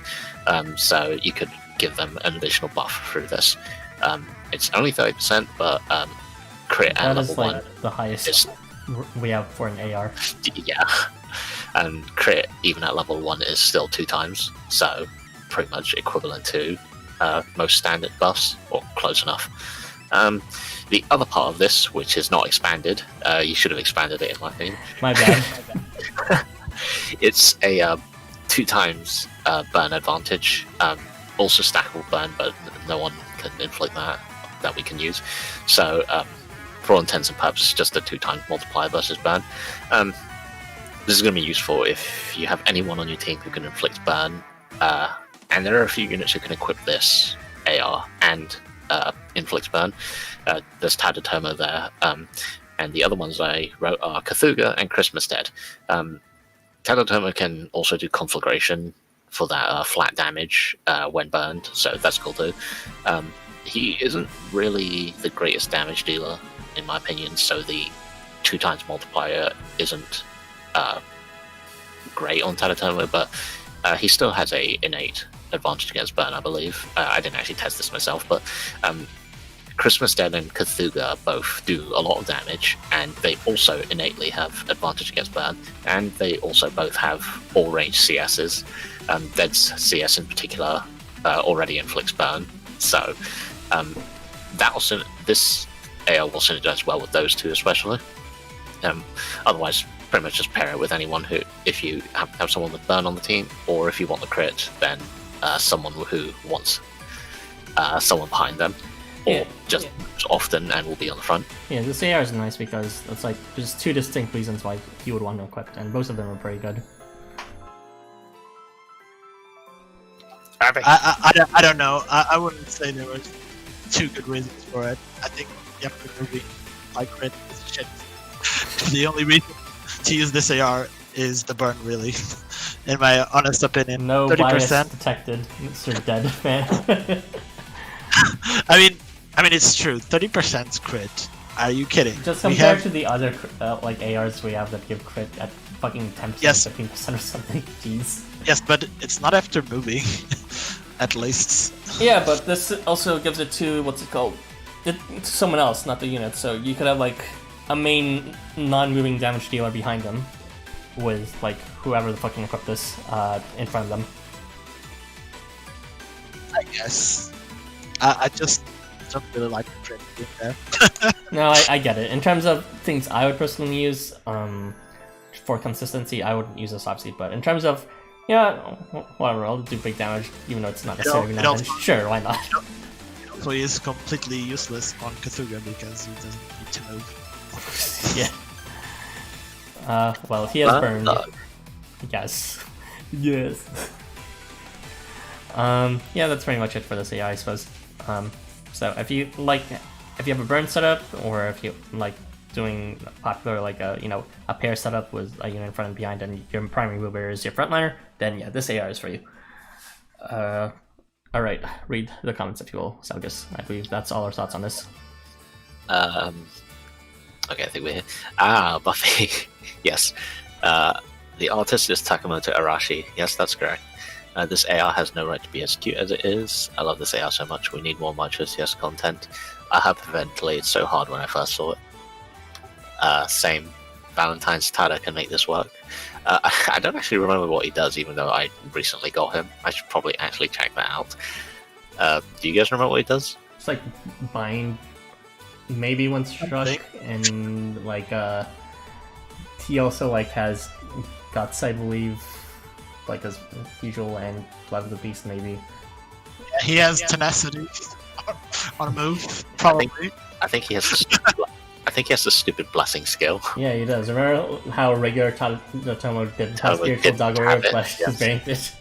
Yes, Yeah. I remember that. Considering his VA had to voice this AI, I wouldn't be surprised if he's getting a variant this year. Remember, people, voiced ARs are a good way to predict a variant.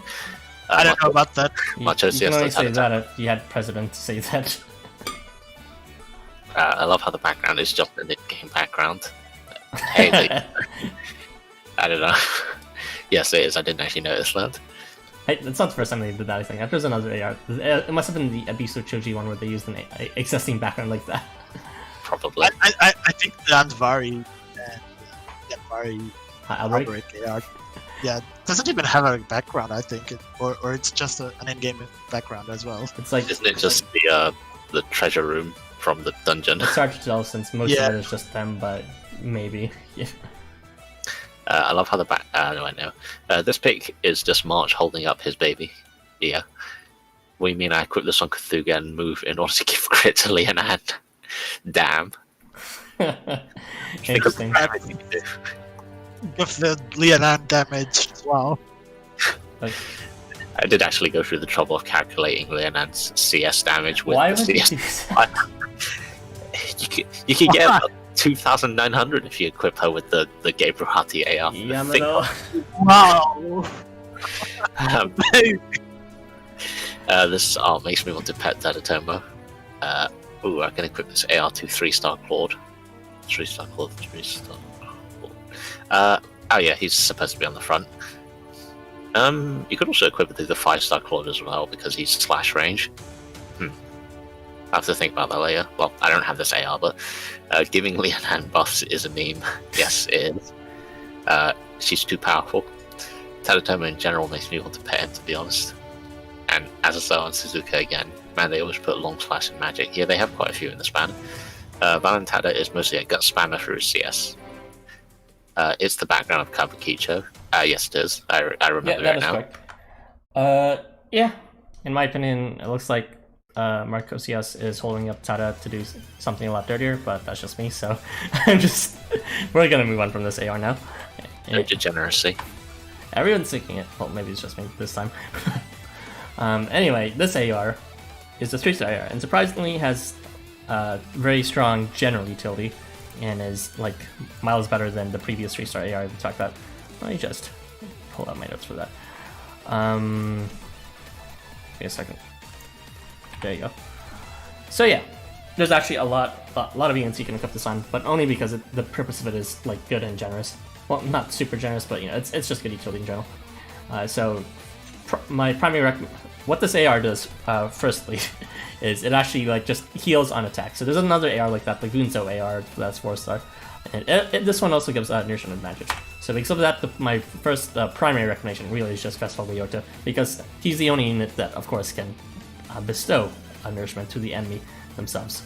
But I would also recommend it to tanks with large regular attack ranges, so that they can exploit that healing even more, because tanks, aka units that have defense buffs or that reduce the damage from the enemy in some way, plus healing equals like really cheesy infinite life setups. And let's see, I would also recommend equipping it on units that already defend on self-heal on attack. So that is pretty much just Kenta or Babylon in that case. They heal on attack. Could be good. And last but not least is I'd recommend equipping it on healers that opt self-healing. Now, most notably, one of the reasons why I do not use Ryota for healing is because he doesn't heal himself. At least this AR will patch that up a bit so that he has some means of patching himself up.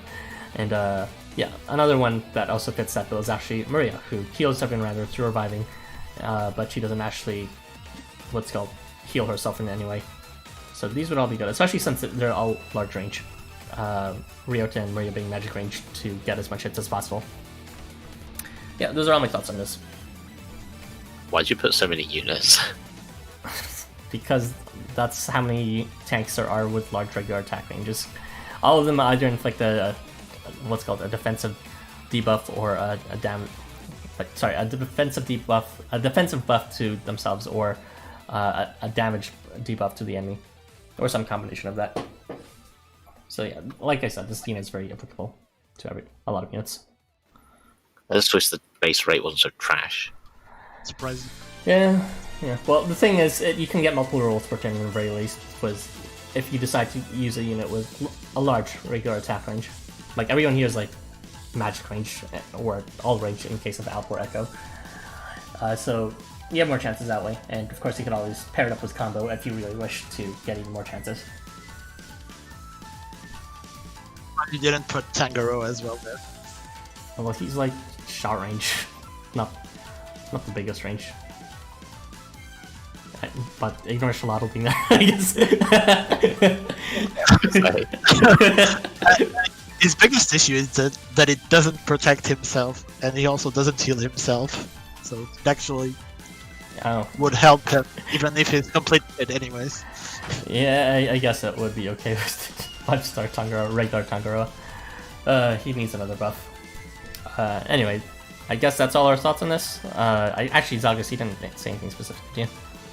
I don't really have anything to say about this. It's, again, like a lot of the other ARs in this banner, it's pretty simple. Ryota's first of all, Ryota's the only one who can inflict nourishment, right? Yep. So, besides that, there's not much to talk about synergy-wise there. So yeah, I don't really have anything to say about this. ARs go to Festival Ryota. Yeah, well, there's a lot of what's called ARs that give advantage to other things like Blessing as well, so this is just one of a number of ARs that Festival Ryota would benefit from. Alright, I will just read up the comments and then we can proceed with the skill evolutions. Let's see. Oh my god, White Tada, no. I have that AR, nice.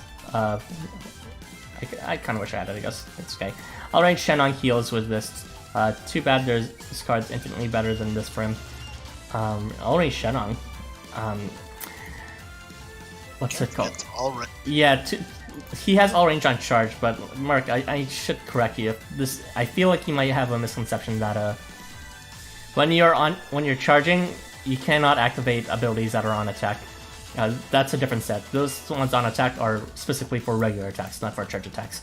And that applies to ARs as well. This one can only heal on regular attacks.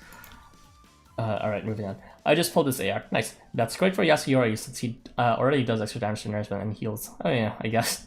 So if you really want to punish nourishment, Yasuyori is your boy. I love my big boy Behemoth. That is non sequitur, so I will pretend I didn't see that. Can Behemoth even use this AR? Oh yeah, never mind. He's featuring this.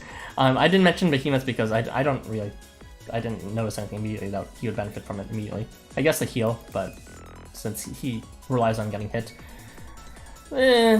he's slash range though, and well, I guess he can pull units in. I don't know. He'd be okay-ish, I guess. Oh yes, I need that AR for Oz.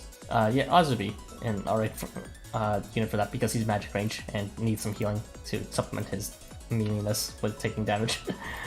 This is a good alternative for the 5-star AR that does more damage to blessed enemies, right? Yeah, that's exactly right. And yeah, it's very cute AR. Oh, my bad. That's okay, Mike. It's like a misconception that we've all had at one point. It's just, the game doesn't really explain it super properly.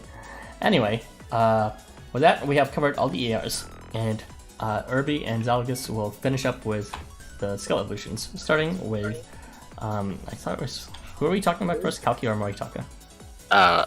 In my opinion, it should be Moritaka first, but you wrote it as Kalki first. Okay, well, we will do that then, because my word is law, so, Irby, if you will, Kalki. 20th Monarch skill evolution. Closer to the mic, please. I'm trying my best. we believe in you. This is this is a skill evolution to Kalki's Monarch ability, just like Arsalan's ability, except instead of increasing only the range around himself for vigor, it actually increased the proc rate of vigor activating by 10%, which is alright, pretty neat. But that's not the important part. The important part is that he gets a phase start adamantine, which is really good for him because he starts with that disadvantage of being berserk and being a frontline unit that is supposed to be protecting the units behind him with evasion. I mean, did you mention Vigor is also to self now? It used to be not just to self. I mean, it used to be just to allies, I mean. Yeah, but I forgot about that. But yeah, I was going to mention it when we reach the part of the fact that he gains after debuff weapon change to all to self, and also attack up at 80%. These are very high rates, not 100%, but still pretty good rates. Kalki himself has access to Berserk Plus with the Love Sick skill evolution, and Vigor from this skill evolution, as well as having this additional attack up that procs at the same time of the weapon change all, which is going to help him deal a considerable amount of damage, especially if you stack him with a lot of buffs, a lot of external buffs. He's going to be completely deleting units in all range naturally, but for this to happen you need him to be debuffed, and currently the only way to reliably do that is by either using the versions of Shenong or just taking advantage of the AR, the Team of the Month. Team of the Month is getting a lot of mileage, huh?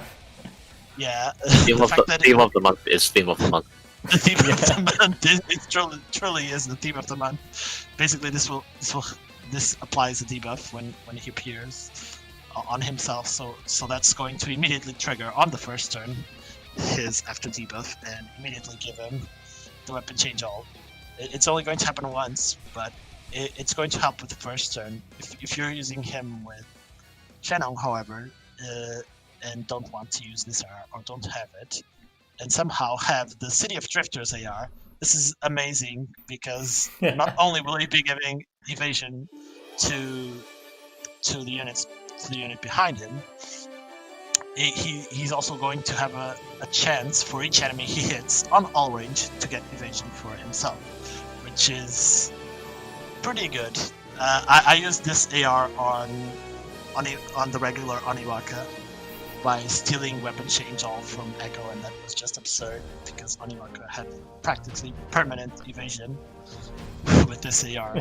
So that's pretty good. My strong recommendation is, if you want to see this in action, look up Gaskan on YouTube, Gaskan, and her most recent video on Kalki just deletes dungeons just like that.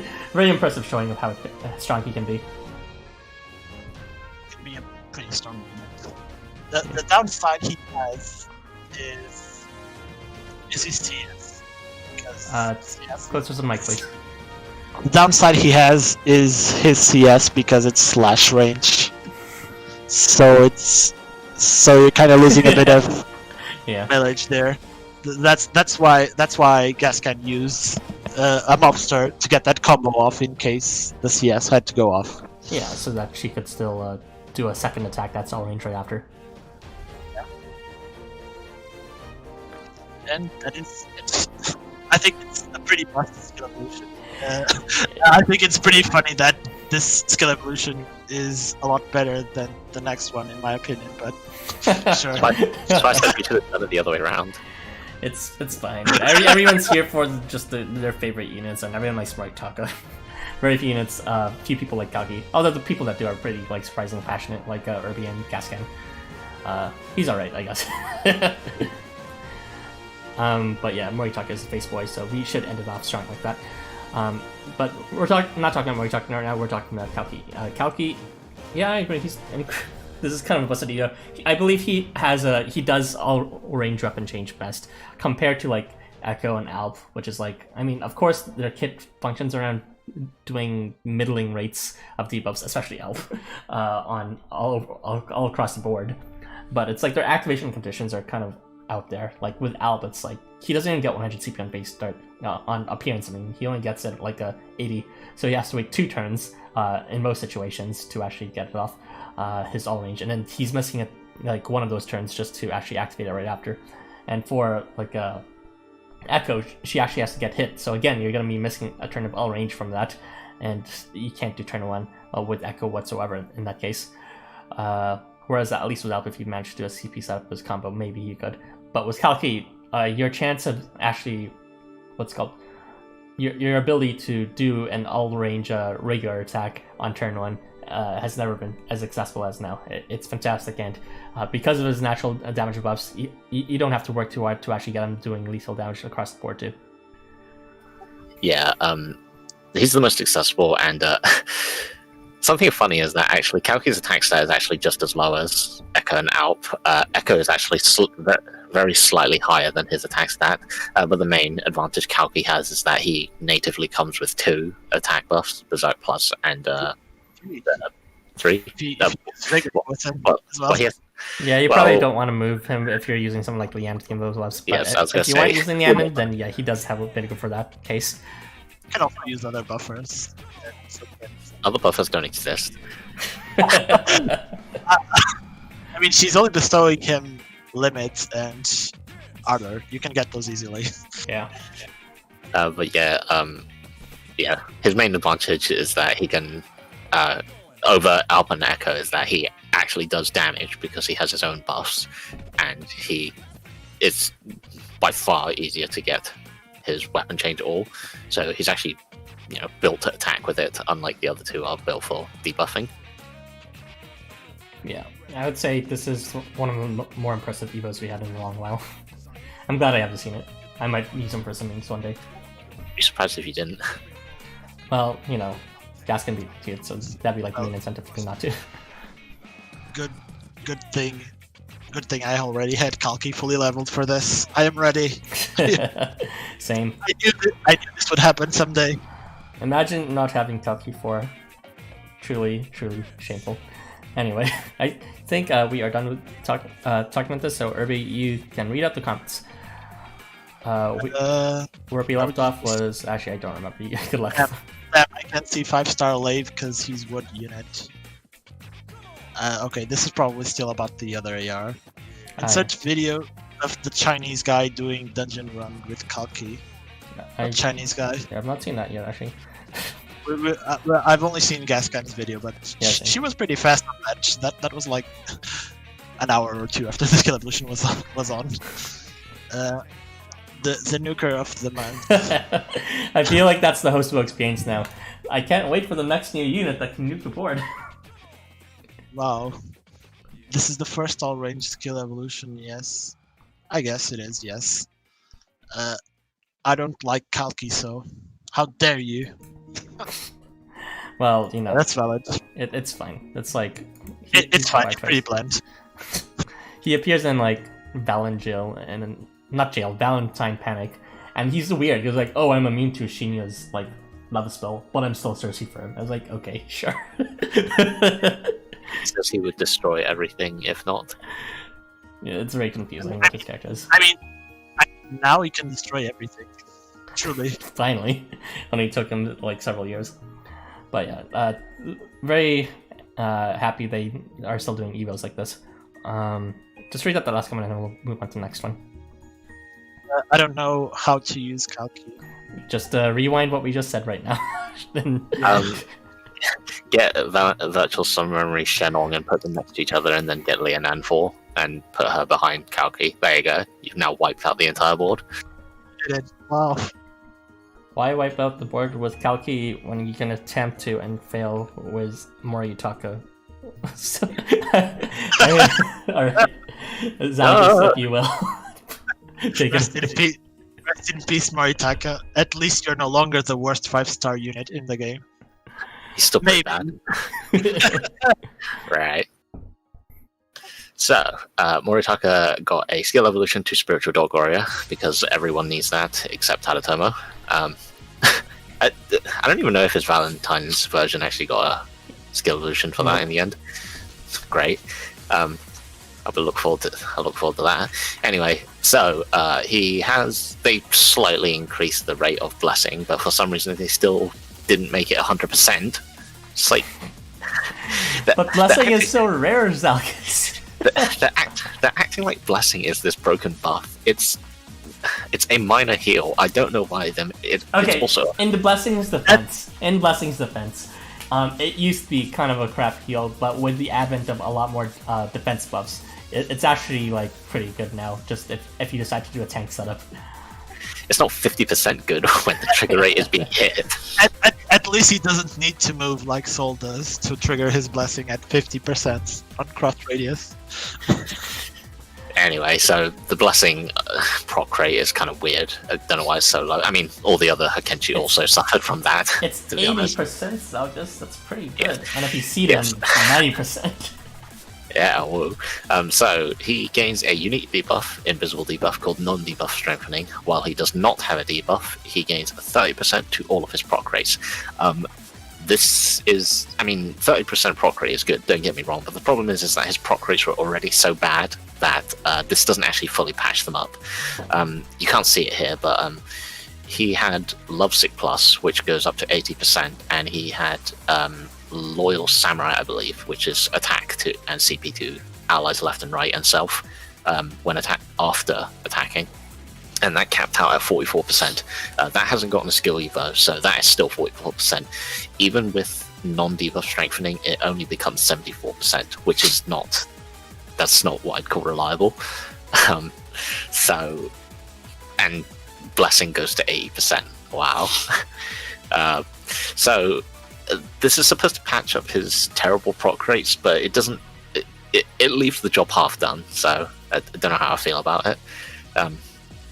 But I guess it goes some way to making his Loyal Samurai, his most notable vanilla skill, more useful or reliable. Anyway, the actual interesting part of this kit, which also suffers from wanting non-debuff strengthening for some reason, is that on face start he will gain 80 CP to himself. This is one of the highest amounts of CP on face start. This is the highest amount of CP on face start in the entire game. I think the second highest is like Valentine's Gourmand, who gives himself 20 CP on face start. Shiva is 50 CP. Oh, right. I completely forgot about him. But yeah, Moritaka is the highest. Most people who give such high amounts of CP to themselves only do it when appearing, but Mori can do it every phase. So Mori's CP is a magic range attack that gives 10 to 20 CP to self and allies in a square around him. So with this, he will pretty much CS on the first turn every phase after the first one. It's also pretty easy to get him to CS on the first phase as well. You can just equip him with Dog's Battlefield or pair him with any units that give CP on phase start. So he can act. Sorry, this kind of hurts. It kind of hurts to talk about this. So he deals an alright amount of damage just because he's a 5-star with a decent attack stat, and he comes with Berserk Plus. I'm going to assume that you won't have attack plus if you're trying to go for CS strats. So without attack plus, he deals He deals 15.5k damage, which is an okay amount of damage without having to move. For comparison, if Kengo moves, he deals 23k damage. Well, he's a magic range nuker. So the main benefit is that Moritaka can. This is hard to talk about. Just imagine Kengo and wish that was Moritaka instead. Well, Moritaka can nuke without moving is the main important part. So you can supplement him with someone like Lianan, and if you use him with Lianan, you'll actually deal damage. there are other units who can nuke with CS, like say Yasuyori, Christmas Yasuyori, because he also has magic range nuke, but he won't be able to be guaranteed at every phase start, unlike Moritaka. I would say the CP battery portion of this isn't as important. I'd say that's actually pretty notable because it's like at least that one is he at a higher rate. How much does he spread again? Like 16 or something? 10 to 20. 10 to 20. Yeah, that's decent.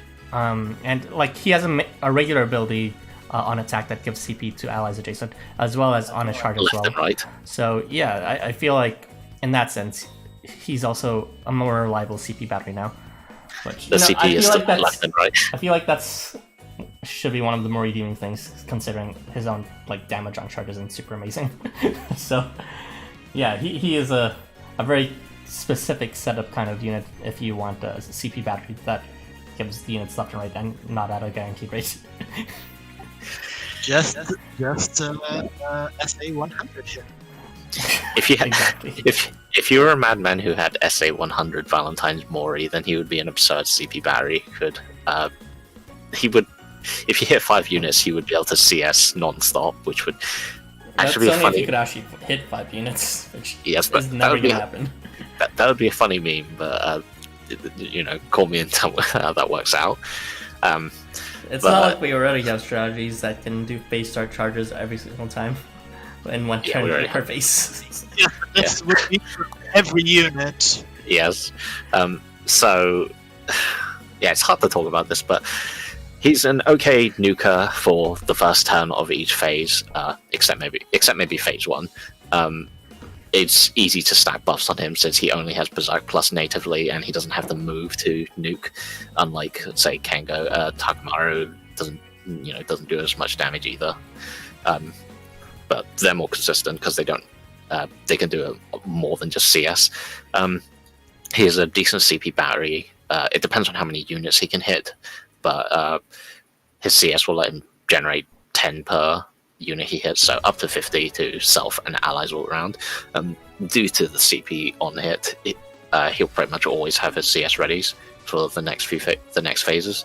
And I can't really suggest any new ARs for this, but now that he can, now that he's more CS based, you can fire and slash. Unfortunately, do not have a CS multiplier +2, so he can only equip the Oyama Oni's one for +1. But yeah, that's pretty much it. He's now a CP battery, and he can nuke, but only turn 1, or on phase turn 1 of each phase. Yeah. This is where your real money is going into, people. Keep that in mind. Next time you see Moritaka on reprint banners. Should you pull this unit again, remember what we said. It didn't stop me, unfortunately. Any thoughts, Yeah. Barbie? I don't have anything to say. I think it's a very funny skill evolution. Funny is an interesting word to describe it. Yeah, no.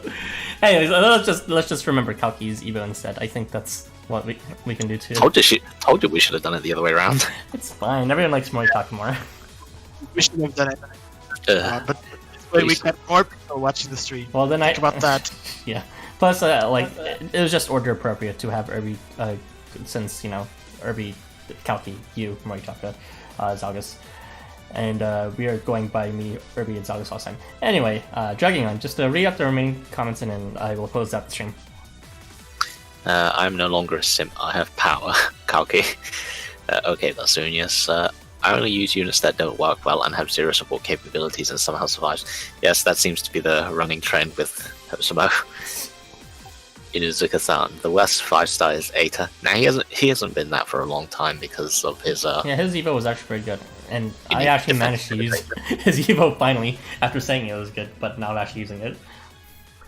I'm still convinced Life Wonders wants to keep making Moritaka intentionally crap. Well, at least his Jamboree version is good. And his regular version got a decent Evo too. No. Call it decent. It was like freeze or something, wasn't it? It's freeze and his protection, but his protection is still sub 100 rates at sub 90 rates, I'm pretty sure, and yeah, he has the move, but I didn't like it that much. I would have to reread it to give a proper thing, but at least this one, not great. Boy Scout Moritaka isn't bad. The biggest issue is there isn't much to buff to begin with, although he now gets the zoomies and charge everyone through his CS. Yeah. The rest of his kit is so bad / milquetoast that you would have to rework the whole thing. His only good skill, which was Loyal Samurai, was held back by his terrible rates of 44%. So, and they weren't targeting that for a Evo, so they had to patch it up somehow, which they did a half-baked job of it. I want him 23k damage. That's a lot. It's actually not as much as it seems these days. I want him for looks. Oh wait, no, that's Kengo. Yeah. That's a lot. Or it's fine. You wish Murray could do 23k. 23k is a lot because he can do it without CS. Yeah. I want him for looks. I just want him because he's adorable. Valentine's Mori. Yeah, that's what he's good for. I mean, the truth. If you want a usable Moritaka, wait for Jamboree again. By the way, Valentine's Tada still doesn't have a buff to Spirit Dog for some reason, because they gave it to his vanilla version, which didn't have Spiritual Dog Warrior, but they gave it to him anyway. Precious Doggo. There's the Vakan Taurus AR2. That's the free one, isn't it?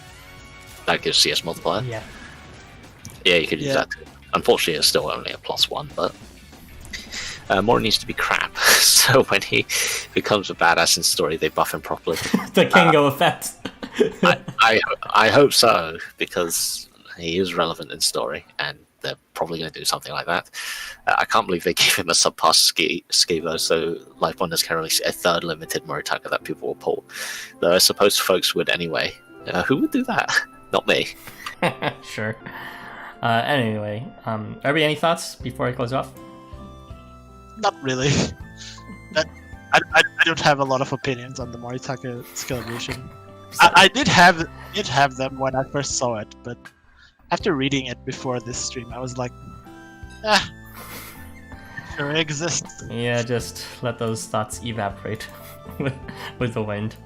Okay. He's marginally better. Yes. Alright, I think it is a good time to end the stream, so thank you for joining us today.